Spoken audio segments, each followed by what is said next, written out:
Welcome to Foundations TV. Today we are going to talk about education. Education is the most powerful weapon you can use to change the world. And these are the exact words of Mr. Nelson Mandela. And they are so true. If we educate our kids, we are empowering them to lead better lives. And with the same theme, today in our studio we have Mr. Vijay Kumar, who has been working at MIT for the last 17 years, primarily focusing on creating innovation in the education field. Most recently, he has worked on Open Knowledge Initiative and he has been an advisory committee member to MIT's OpenCourseWare. And just recently, he was awarded an honorary professorship at Taijin Open University. So, with that as a background, welcome to our studio, Mr. Vijay. Thank you. It's a real pleasure. I don't want to go into more details that you have given about my background.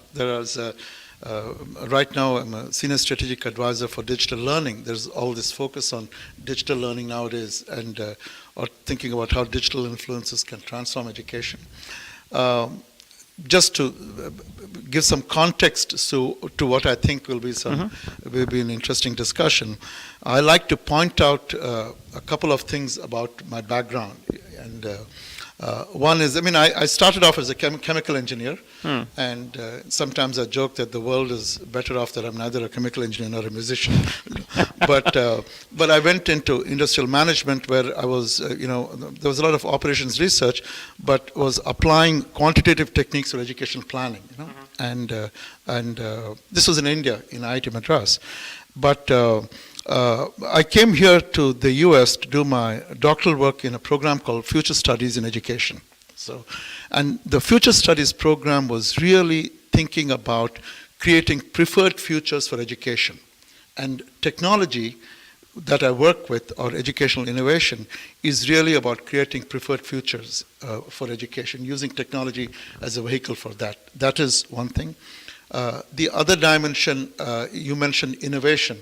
And so my research work was actually in looking at technological innovations for education in developing countries. So, in the late 80s, I took Speak and Spell and Speak and Math from Texas Instruments to elementary schools in Lesotho in Southern Africa. Nice. Yeah. So, but so the innovation part, the future part, is a very important part of how I think about educational change and how I think about myself. So I thought I'd point that out. Excellent. That's very good that you pointed it out, because education is a field that touches almost everybody out there. Each one of us have been educated at some point in time, and at the same time we have got kids, grandkids that we worry about their education. We as a country, as a whole, we always worry about education. So it's good that you point out so people can relate to different aspects of education that you're working on. So with that as a background, let's start off with the first question. Education is in essence a balancing act between four key ingredients. One is the content, which is also called as curriculum. Second is the delivery method, which is also how the teaching is being done. Third is assessment, which is ensuring that the audience really understood the content in the right fashion. And fourth is the human interaction, which is the interaction between the two students or student and teacher and the lab and students.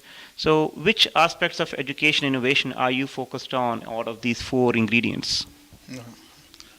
That's an excellent question. First of all, I'm really happy that you pointed out these four dimensions and said that it's a connection of these dimensions, because one of the things that I find is in many of the practices and applications that there's a lopsided focus on only one of these dimensions. There's a lot of talk about content, as if the experience doesn't matter, or there are people who talk about interactivity and forget that there's so much that is gained by that human interaction. In fact, I will tell you, this is I'll come to the question, but I think just to accentuate the importance of the significance of the human interaction element, when OpenCourseWare, you made a reference to MIT's OpenCourseWare. When MIT launched OpenCourseWare, what preceded it was a lot of discussion on how MIT was going to respond to the potential opportunities that the internet presented. And at that time, there were many institutions who were doing content.coms, and some of our, Yep. but the thing is, at that time, we said if we have to respond to the opportunities that the internet presents, we really have to think very carefully about what is the value proposition of MIT education. And after a lot of discussion, where MIT faculty, all of us arrived at was to say that, look, the real value of quality in MIT is a very high bandwidth of interaction between great students and great faculty. That's what we know how to do well. That's what's important. Right. Let's take a picture of that and put it out there. And that was OpenCourseWare. Hmm. So where do we focus on innovation? The answer, and I don't want to be trite, but we actually focus on all these dimensions. The first three definitely leading to what we hope will be the fourth, which is so significant. Okay. And so when we do the content area, like you point out, interactive content we develop, so simulations, visualizations for deeper learning. So for instance, for interactive visualizations for electromagnetism, so that people can understand physical phenomenon much more vividly, because otherwise it's all very abstract. True. So there's a lot of innovation in developing interactive content.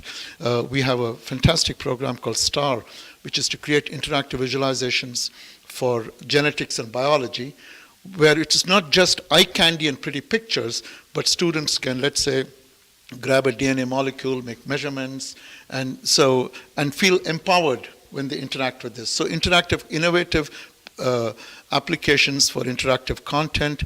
In the delivery side, we look at how you can intelligently combine the physical and the virtual, intelligently, judiciously combine online with on-site, so that you can have a blended approach for delivery.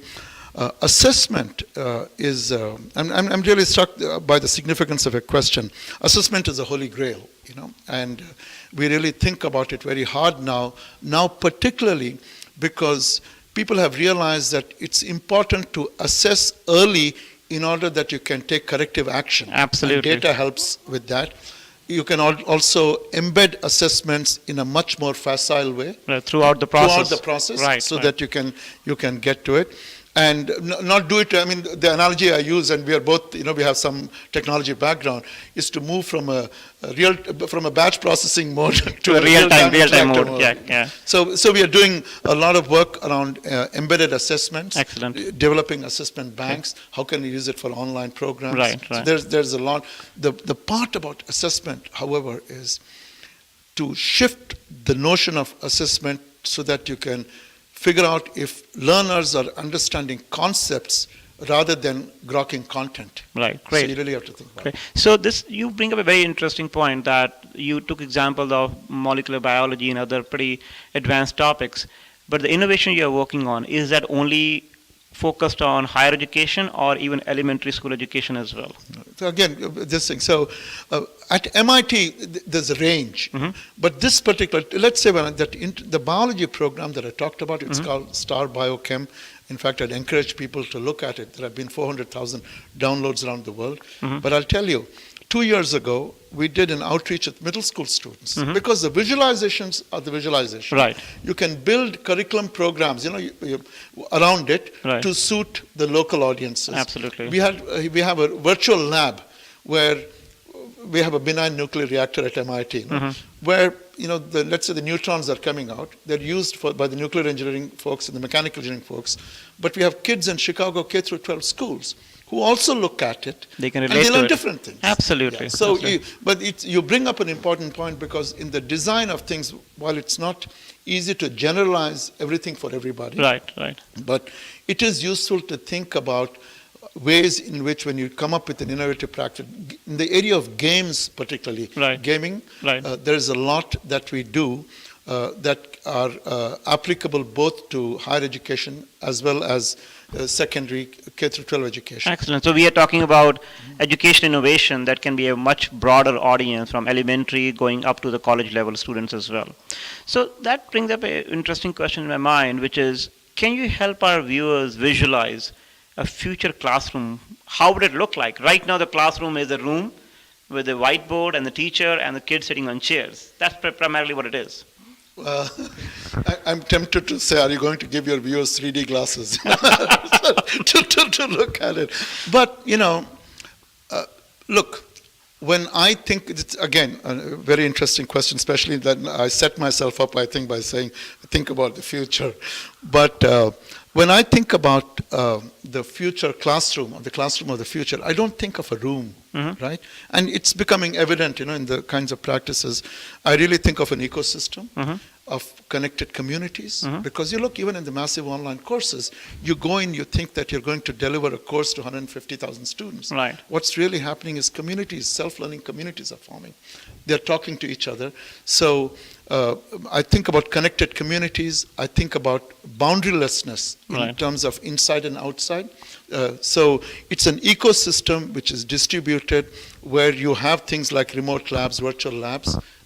And so it's so the classroom of the future is actually the learning space of the future, of connected communities, collaborative, active experiences. That's how I think, where there are combinations of physical, virtual labs also, so that people can have first-hand, hands-on experiences. Excellent. So if I'm a teacher... It's a very engaging, I must point, I think when we think about the learning space of the future, one of the significant characteristics of it will be that learners will be intensely engaged, both as producers and consumers. Excellent. So if I'm a teacher right now, teaching in school, and how can I prepare myself for this future classroom? Is there something that I should be training right now? Well, first of all, I'll tell you, I work a lot in open education, and and I was giving a talk on open resources. There was a colleague of mine. He said, Vijay, the most important thing about open education is that you have to have an open mind. Right. So one of the ways in which I think teachers is to really be open to the opportunities that they're present. But I will say one more thing. Look, when we all grew up with teachers, and what is a teacher, a coach? What does a teacher, a coach do?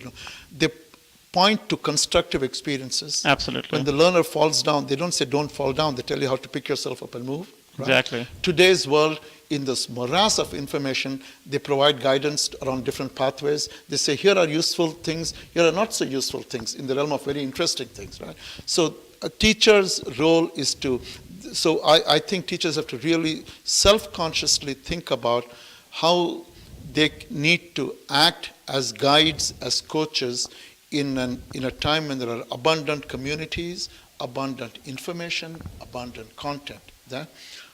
One last thing. One of the things that I think we've all benefited from when we think about the great teachers that we had was they modeled great values for us. Right. It was ethical practice. They gave us good habits of mind. Right. So that doesn't go away. Right. So what teachers have to think about is, those are invariants. How can I contextualize this given today's affordances of technology, today's reality? I think that's how teachers. Excellent. So I think this is excellent. And listening to what Vijay is saying, I have a desire to be a kid myself and go back to school and experience this open classroom and this ecosystem of education myself that all of us could not experience when we were kids ourselves. That's terrific, because that's what. When you think about today, I think you hit on something very, very significant. The way to write this is for all of us to think and become learners. Excellent. That is great. That's terrific. So Vijay, thank you for coming to Foundations TV. It was such a nice experience chatting with you and sharing your thoughts with our audience. Really, truly, my pleasure. I just want to take a moment to say, media is a very, very important agent in building community. What Foundations is doing is really remarkable because they're helping build community, right? Educating community, informing community. So I really wish you all power, all strength, and all the best as you go ahead with this. Thank you.